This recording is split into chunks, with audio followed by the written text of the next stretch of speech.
All right, so this is my 1987 Mercedes Benz 190e 2.316 with the Cosworth head. I've owned 37 cars in my life, and so I've had a lot of experience with different cars. I typically like the bigger body stuff, big sedans, wagons.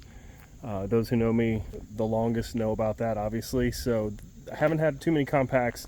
I've had a couple of Datsun 510s, and then I guess my Z31 300ZX would be a compact. But other than that, I started off with Japanese cars, mainly Nissan. I've had a R30 and an R31 Skyline, and I would have to say that this is the most JDM German car I have ever experienced. Just it's a little bit more sparse interior. It's small, it's nimble, it's rear-wheel drive, it's a 4-cylinder, independent rear suspension. It just really feels like a Japanese car, but it has all of the best parts of the German ride characteristics and just build quality. So really, in my opinion, it is the absolute perfect car, a balance of both worlds. It's the most impressed I've ever been with a car that I've bought. I think other than maybe my E63 wagon, but I think that one's just more for the rare factor.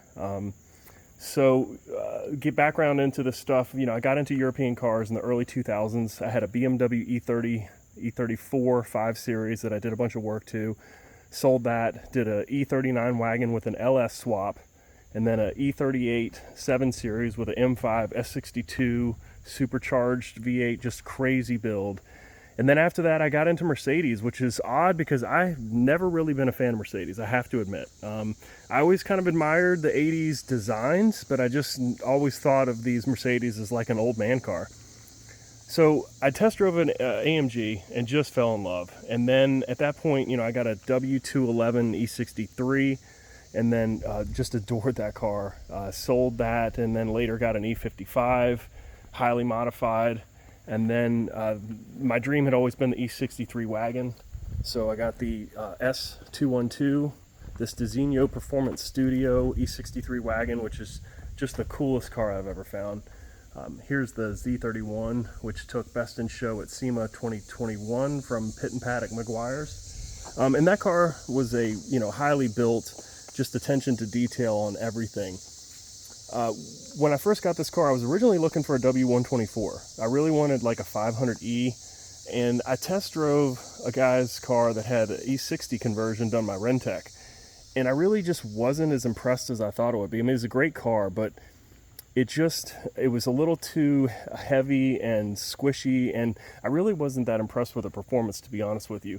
And I just figured if I was going to go for the 80s, Mercedes Benz cars that are slow, might as well go with a 4-cylinder. And with the 190s, there's so much history.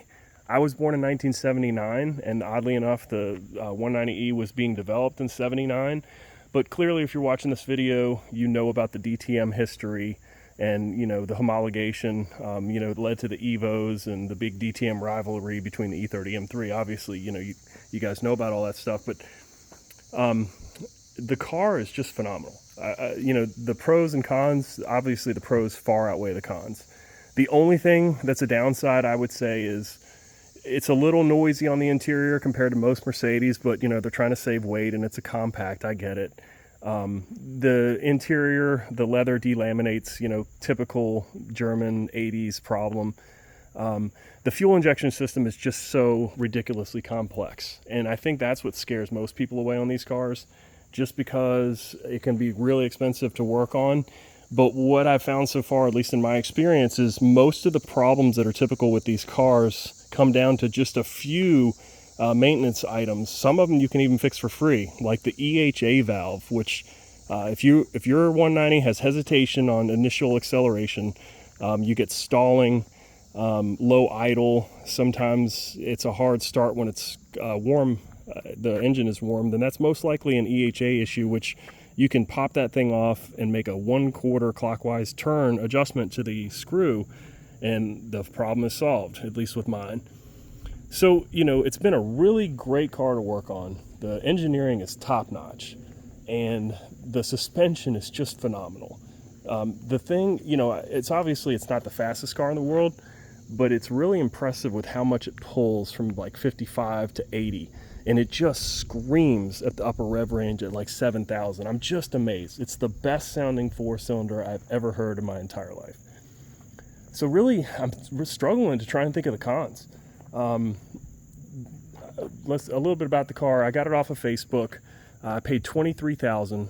It's got 95,000 miles.